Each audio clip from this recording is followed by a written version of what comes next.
नमस्कार, आप देख रहे हैं न्यूज नेशन और मैं हूं आपके साथ चिराग सुखीजा। भारत और इंग्लैंड के बीच 5 टेस्ट मैचों की सीरीज का पांचवां यानी कि आखिरी टेस्ट मैच धर्मशाला के एचपीसीए स्टेडियम में खेला गया, जहां पर टीम इंडिया ने शानदार प्रदर्शन करते हुए इंग्लैंड को पारी और 64 रनों से हराकर जीत दर्ज की और सीरीज में टीम इंडिया ने 4-1 से इंग्लैंड को हरा दिया। सबसे पहला टेस्ट मैच हैदराबाद में खेला गया था, जहां पर इंग्लैंड की टीम ने जीत दर्ज की थी, लेकिन उसके बाद लगातार 4 टेस्ट मैचेस टीम इंडिया ने जीते और सबसे बड़ी बात यह थी कि रोहित शर्मा एक यंग ब्रिगेड के साथ इस टेस्ट सीरीज में उतरे थे, क्योंकि आप सभी जानते हैं विराट कोहली, मोहम्मद शमी इस सीरीज का हिस्सा नहीं थे। इसके अलावा केएल राहुल भी बाहर हो गए थे। तो इस वजह से जो यंग साइड थी उसको साथ लेकर चलते हुए रोहित शर्मा ने शानदार तरीके से इंग्लैंड पर इस सीरीज में जीत दर्ज की है।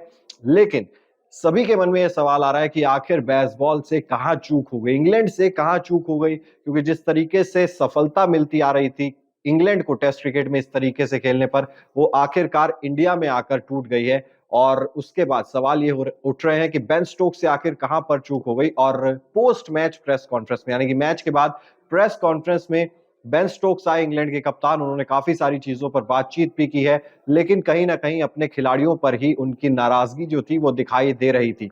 बेन स्टोक्स सबसे पहले आपको बताते हैं कि उन्होंने क्या कहा। इंग्लैंड के कप्तान बेन स्टोक्स ने कहा कि हमें एक बेहतर टीम से हार मिली है। भारत ने तीनों ही डिपार्टमेंट में हमसे बेहतर खेल का प्रदर्शन किया, यही वजह है कि सीरीज जीतने में वो कामयाब रहे। अभी हमें काफी सारा क्रिकेट आने वाले समय में खेलना है, तो अब हमारा ध्यान उस तरफ है।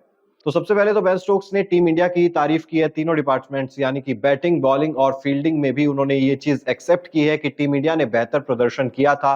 और इस चीज के लिए भी सोशल मीडिया पर कई सारी बातें उठ रही हैं कि शुक्र है कि बेन स्टोक्स ने डीआरएस या फिर नियमों का हवाला देते हुए नियमों पे ठीकरा नहीं फोड़ा और उन्होंने अपनी हार जो है एक्सेप्ट की है। इसके अलावा अपने खिलाड़ियों के बारे में उन्होंने क्या कहा है वो भी आपको बता दें। उन्होंने आगे कहा कि हमारे खिलाड़ी मिले मौके का फायदा नहीं उठा सके। यदि आप इस पूरी सीरीज को देखेंगे तो हम अहम मौकों को नहीं भुना सके। हम सभी व्यक्तिगत तौर पर जानते हैं कि हमने कहां पर गलती की है। भारतीय टीम ने अपने सभी मौकों को अच्छी तरह से भुनाया और वो मुकाबलों को जीतने में भी सफल रहे हैं। तो उन्होंने कहा है कि जिस वक्त हमें कमबैक करने की जरूरत थी उस वक्त इंग्लैंड की टीम कमबैक नहीं कर पाई, लेकिन इंडिया की टीम ने हर वक्त कमबैक किया है, मौकों को भुनाया है। और इसके अलावा कुछ पॉजिटिव चीजें भी बेन स्टोक्स ने इस सीरीज में से निकाली हैं। कुछ पॉजिटिव खिलाड़ियों के बारे में भी उन्होंने बातचीत की है। बेन स्टोक्स ने कहा कि जैक क्रॉली और बेन डकेट ओपनिंग में अपनी साझेदारी को जारी रखेंगे। बशीर और हार्टले ने इस पूरी सीरीज के दौरान काफी शानदार प्रदर्शन किया। इन दोनों ही गेंदबाजों ने अपने प्रदर्शन से सभी को खासा प्रभावित किया है।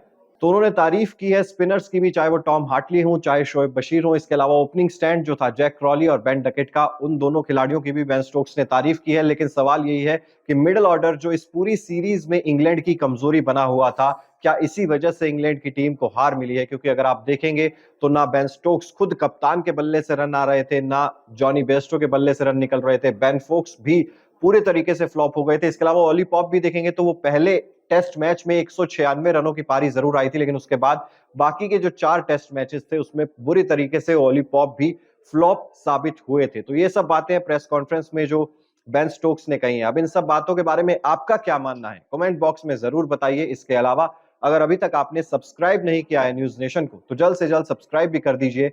साथ ही बेल आइकन जरूर प्रेस कर दीजिए ताकि देश और दुनिया से जुड़ी हर खबर सबसे पहले आप तक पहुंचे। देखते रहिए न्यूज नेशन।